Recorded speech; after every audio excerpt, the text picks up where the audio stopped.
الحمد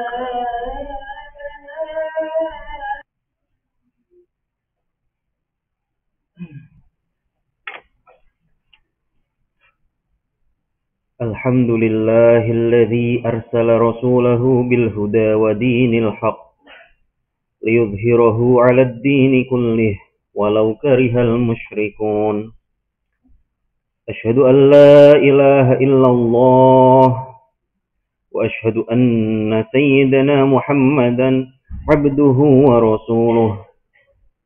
اللهم صل على سيدنا محمد وعلى آله وأصحابه أجمعين. أما بعد، فيا عباد الله، أوصيكم بتقوى الله. اتقوا الله فقد فاز المتقون. وقال تعالى في كتابه الكريم: أعوذ بالله من الشيطان الرجيم. بسم الله الرحمن الرحيم. يا أيها الذين آمنوا اتقوا الله حق تقاته ولا تموتن إلا وأنتم مسلمون. صدق الله العظيم. Jamaah Jum'ah rahimakumullah. Pada hari-hari ini kita melihat waktu gelap semakin panjang daripada waktu terang. Matahari terbit lebih akhir, namun tenggelam lebih awal. Keheningan berseluncur mendatangi kita lebih cepat daripada waktu-waktu sebelumnya. Dampaknya kita merasakan lebih banyak waktu longgar kita di saat gelap. Pertanyaannya, untuk apa waktu yang tersedia ini?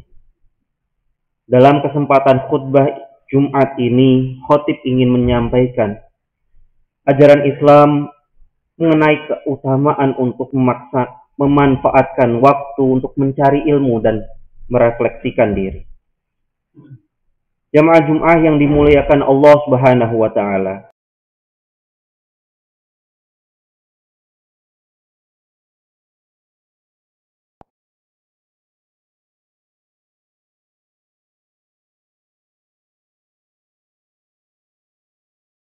Allah memberikan contoh ketika Allah hendak menciptakan manusia. Allah memaklumatkan kepada para malaikat dalam surah Al-Baqarah ayat 30, wa idz qala rabbuka lil malaikati inni ja'ilun fil ardi khalifah qalu ataj'alu fiha man yufsidu fiha wa yasfiku ad-dima wa nahnu nusabbihu bihamdika wa nuqaddisu lak qala inni a'lamu ma la ta'lamun. Dan ketika Tuhanmu berkata kepada para malaikat, sesungguhnya aku akan menjadikan di bumi ini seorang khalifah. Para malaikat bertanya, apakah engkau akan menjadikan di bumi itu orang-orang yang akan melakukan kerusakan dan menumpahkan darah? Padahal kami para malaikat apa yang engkau tidak ketahui. Apa-apa yang tidak engkau ketahui. Artinya Allah menjadikan ilmu sebagai landasan dari keputusannya untuk menjadikan manusia sebagai khalifah. Bahkan lebih lanjut, Allah menjadikan ilmu sebagai bekal bagi Adam dan manusia agar bisa menjalankan perannya sebagai khalifah. Dalam ayat selanjutnya Allah berfirman, وَعَلَّمَ آدَمَ الْأَسْمَاءَ كُلَّهَا ثُمَّ عَرَضَهُمْ عَلَى الْمَلَائِكَةِ فَقَالَ أَنْبِئُونِي بِأَسْمَاءِ هَؤُلَاءِ إِنْ كُنْتُمْ صَادِقِينَ. Kemudian Allah mengajarkan kepada Adam, seluruh nama-nama. Kemudian menghadapkannya kepada malaikat. Maka Allah bertanya, meminta kepada malaikat, Ambi'uni bi asma'i haula'i. Sebutkanlah nama-nama itu, wahai para malaikat, kalau kalian tahu dan kalau kalian adalah orang-orang yang benar dengan klaim kalian, tidak percaya bahwa manusia bisa menjadi khalifah di muka bumi. Maka Allah mengajarkan asma-asma, semua nama, agar Adam bisa menjadi khalifah sebagaimana Allah tetapkan. Ayat-ayat ini menunjukkan bahwa Allah memberikan contoh, bahwa ilmu adalah landasan keputusan bijak. Ilmu adalah bekal melaksanakan tugas kekhalifahan manusia di muka bumi. Maka dengan demikian, tidak heran bahwa Rasul mengajarkan bahwa Islam adalah ilmu, didasarkan kepada ilmu. Maka dengan ilmulah kita menjalankan agama ini. Jamaah Jum'ah yang dimuliakan Allah, dalam kehidupan kita yang singkat ini, ilmu apa yang wajib kita pelajari? Apa yang dimaksud oleh Rasulullah dalam hadisnya, Thalabul ilmi fariidatun ala kulli muslimin wa muslimatin. Mencari ilmu adalah wajib bagi setiap muslim dan muslimah. Apa yang wajib bagi seorang muslim untuk mencari atau untuk dicari? Disinilah penjelasan para ulama kita butuhkan.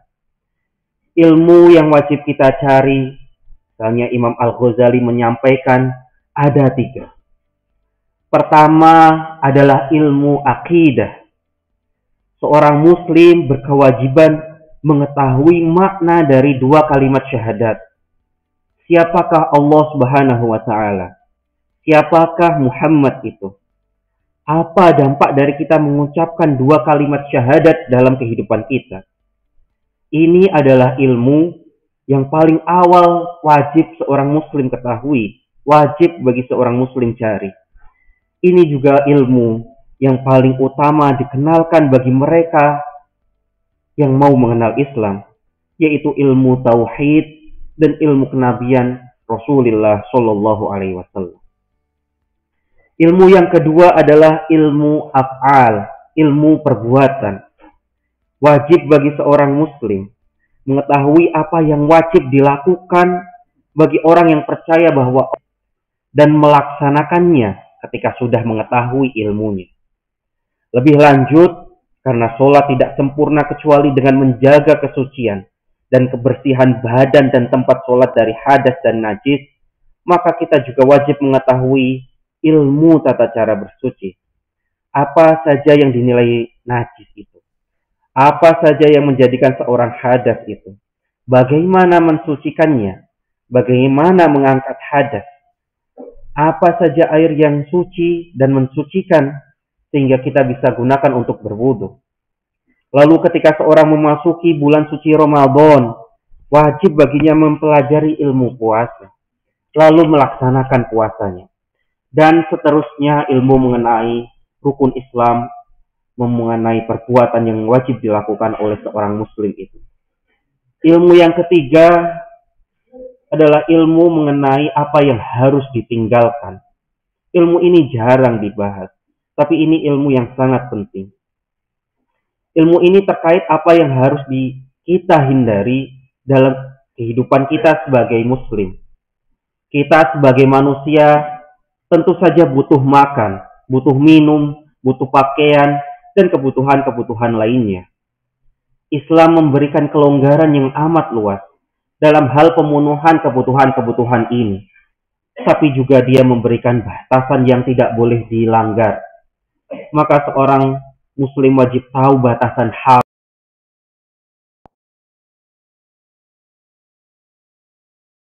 Sebagai seorang ayah, wajib tahu ilmu tentang apa yang wajib disampaikan kepada anaknya. Pendidikan, tahapan pendidikan semacam apa yang harus diterima oleh anaknya. Serta sebagai ayah wajib tahu apa yang dia harus penuhi kepada istri dan keluarganya.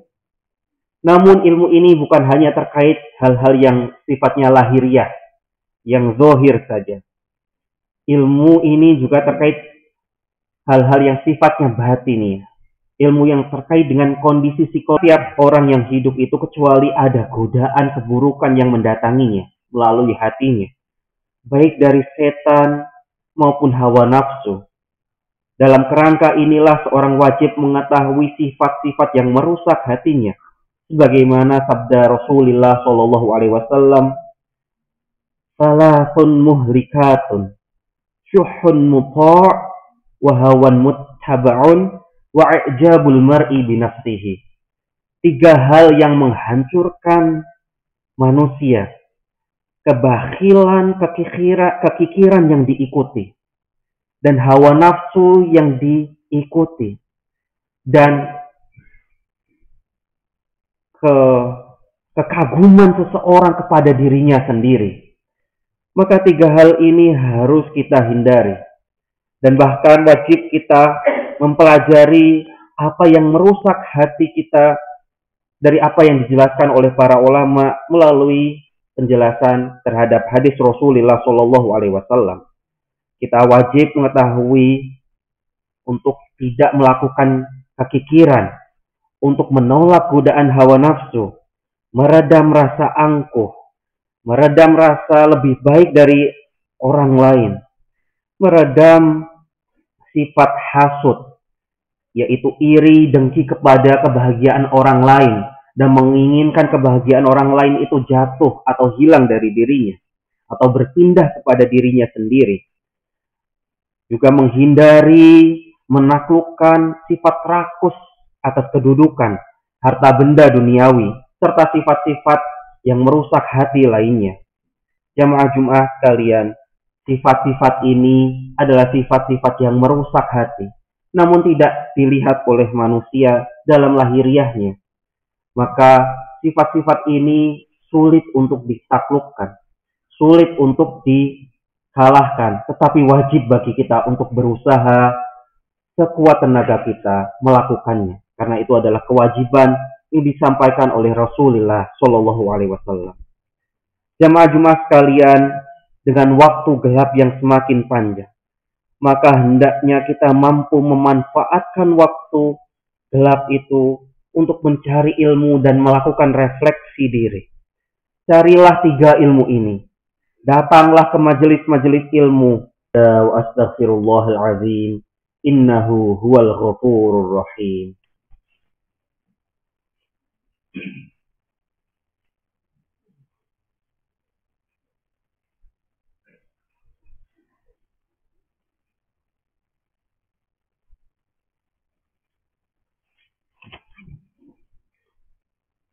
Alhamdulillahi rabbil alamin. Asyhadu an la ilaha illallah wa asyhadu anna sayyidana Muhammadar Rasulullah. Allahumma salli ala sayyidina Muhammad wa ala alihi wa ashabihi ajma'in. Amma ba'd. Faya ibadallah, usikum bitaqwallah. Ittaqullaha faqad fazal muttaqun.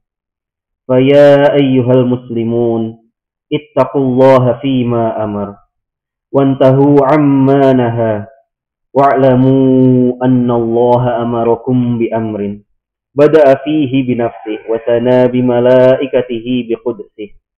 Wa qala ta'ala inna Allah wa malaikatahu yusalluna 'alan nabi.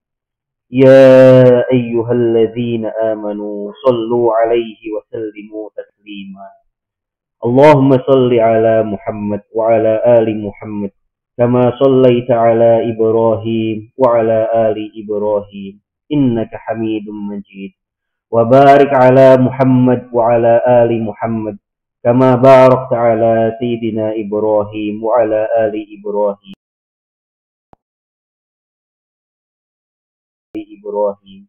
في العالمين إنك حميد مجيد. اللهم اغفر للمسلمين والمسلمات والمؤمنين والمؤمنات الأحياء منهم والأموات إنك سميع قريب مجيب الدعوات ويا قاضي الحاجات. اللهم نعوذ بك من علم لا ينفع ومن قلب لا يخشع ومن دعاء لا يسمع ومن عمل لا يرفع ويا أرحم الراحمين أمتنا على دين الإسلام ويا أرحم الراحمين أمتنا على دين الإسلام ويا أرحم الراحمين أمتنا على دين الإسلام ربنا ظلمنا أنفسنا وإن لم تغفر لنا وترحمنا لنكونن من الخاسرين ربنا آتنا في الدنيا حسنة وفي الآخرة حسنة وقنا عذاب النار اللهم انصر من نصر الدين واخذل من خذل المسلمين واعلك عباد الله إن الله يأمركم بالعدل والإحسان وإيتاء ذي القربى وينهى عن الفحشاء والمنكر والبغي يعظكم لعلكم تذكرون فاذكروا الله العظيم ولذكر الله أكبر أقم الصلاة الله أكبر الله أكبر أشهد أن لا إله إلا الله